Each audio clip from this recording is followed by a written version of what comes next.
to know, which is what people intended. If it's any comfort, original public meaning originalists don't know either and are no less naive.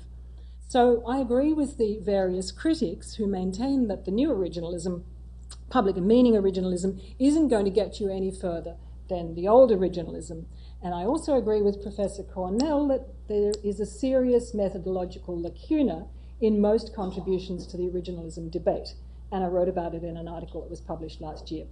And that if you were going to choose a historical sub-methodology to explain what people thought they were doing when they wrote the words of the Constitution, modern contextualist intellectual history is the choice. But my skepticism about the alleged virtues of originalist public meaning originalism goes further. I doubt that history can be used at all for the purpose of constitutional interpretation.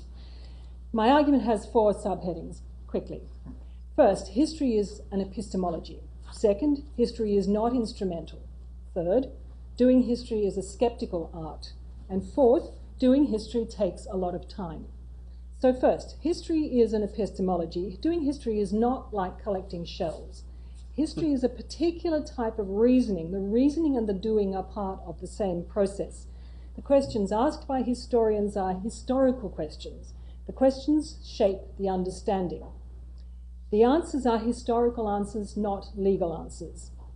Historians cannot tell you whether a law passed in 2014, with all the modern interests, language, perspectives of the present captured in it, is constitutionally valid or invalid. That is not a historical question. Historians show us how the past is different from the present, and they try to explain why it is. Originalists maintain that the past should not be different from the present. Their concern is non-change, whereas the concern of historians is change. Secondly, history is not instrumental. This proposition follows from the first. History that lends itself to a particular purpose, the purpose of deciding whether a modern law is or is not constitutionally valid, for example, ceases to be history.